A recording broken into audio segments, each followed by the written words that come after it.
Nire haurtzaroko aberria herri txiki bat da, Obaba.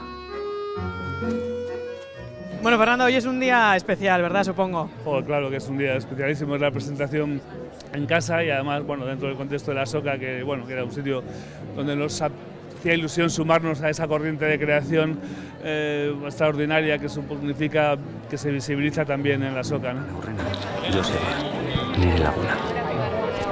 Eta Joseba.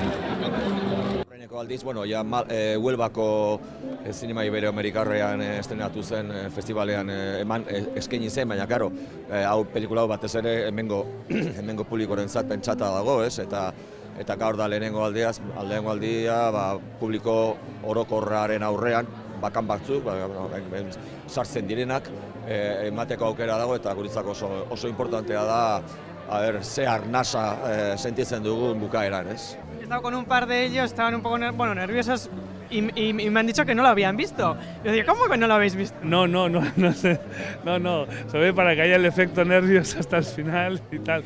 Algunos pues igual se han tenido que doblar alguna cosita o algo, han visto alguna imagen, pero la película como tal, con la música ya acabada, con tal, no lo han visto, no. Sí, es. Osea, trailerra. O sea, que zuebe beste guztiekin batera gaur lehenengoz. Hori da, hola izatea. Bueno, zer nolakoa izan zen mintzat, rodajia eta hori lan hori guztia nolakoa izan da? Oso ondo nion gitxi honintzan, 6-7 egun, oso giro honekin eta dana arrasa. Aitor eta biok egon ginean antzerkia egiten ere, lehenik antzerkia egin genduan. Esan beharra dago, ez dela beste pelikula bat alde horretatik, ze guk egin genuen antzerki obra, eta orduan izan da pixkat berriz juntatzea danak, eta antzerkien egin genuna filmean egitea. Eta orduan, izan zen oso giro lagun artekoa, eske, oso jende maitearekin lan egitea, ez da... Cariño. Pues bien, la verdad es que ha sido un rodaje muy intenso porque es una historia en la que, claro, transcurren un montón de épocas diferentes, el número de localizaciones era muy grande, trabajamos en 3 épocas con 3 edades diferentes de los protagonistas, en 2 continentes, parte pasa en California, parte en Euskadi, con lo cual eso significa en cine significa mucha movilidad y la movilidad significa complejidad. Pero fuera de eso, la verdad es que fue un rodaje agradable. Yo hacía bastante que no rodaba cine. He sentido que realmente el oficio se ha hecho, se ha crecido, que hay una experiencia en los distintos roles impresionante y que es un gusto trabajar con gente que hace muy bien lo que hace, con lo cual me he sentido muy bien acompañado y tal. Eta Fernandorekin berarekin ere suposatzen dut, harreman hori zuen bien artean ezinbestekoa. Jakina, nik sinatzen dut gidoia, baina gidoia sortu dut Fernandorekin batera eta Fernandoren ikuspuntua ere kontutan harturik, azken finean zuzendariak garbi ikusten espadu gidoi bat, nekez zuzenduko du, eta orduan oso importantea da zuzendariak gidoi hori bere sentitzea, eta horretarako prozeso guztia, bertsio guztiak eta berarekin landu eta harakatu ditugu, elkarrekin egin dugu. ¿Y tú cómo te llamas? David. ¿Tu padre toca el acordeón? Y él también, es un artista. Testu inguru batean eta beste formato batean eginiko gauza bat, formato desberdin batera pasatzeak daukan zaitasuna, ez?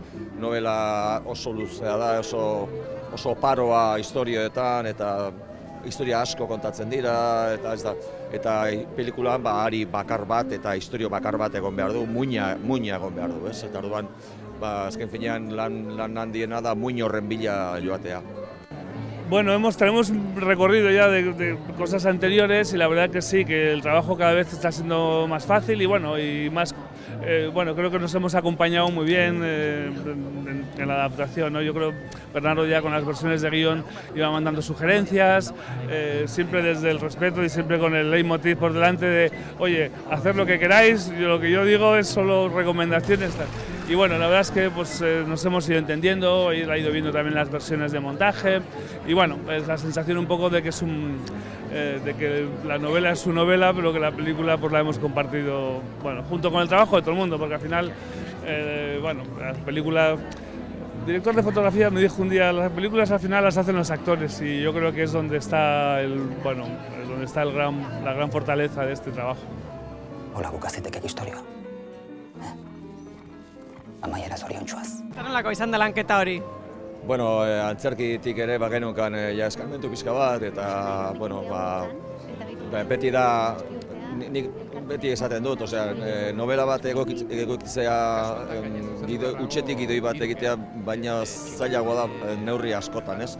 Historia emana dagoia, eta hori, baina gero, claro, berez beste... Eta nadale antzerkitik gero pelikulara hizkuntzare aldatuko da, edo? Hizkuntza egiteko era bai, hori bai. Claro. Desberdina da, azkenian kameramen daukazu eta txiki egin behar duzu dena. Baina... Bai, aktore lanetan hiltzeko bai, baina egokitzapena, patxotelleriak egintzun antzerki berarako eta kasi iguala izan da pelikularako.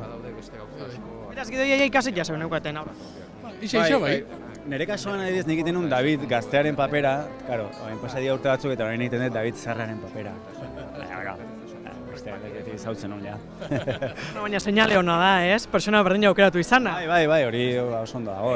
Egia esan polita personaje bera, baina helduagoa egitea oso esperientzia berezia izan da. Zen nola bait, Iñaki Rikarte eta biok komentatzen genuen, genitula pertsonaiaren oroitzapenak, ze estenatoki baten barruan bizi izan genitun. Osea, asko hitz egiten da iraganari buruz, pelikulan eta antzerki obran, eta karo, hitz egiten duguna pelikulan gogatzezea, egin genunean, bidai hori, tal, guk hori interpretatzen genuen antzerki obran. Orduan, oso guriosoa zen, ze, genitun oroitzapen realak, fikzioaren oroitzapen realak. Josebarekin batera, lehenengo leku hartan, Lubix. Bihar joango dituk.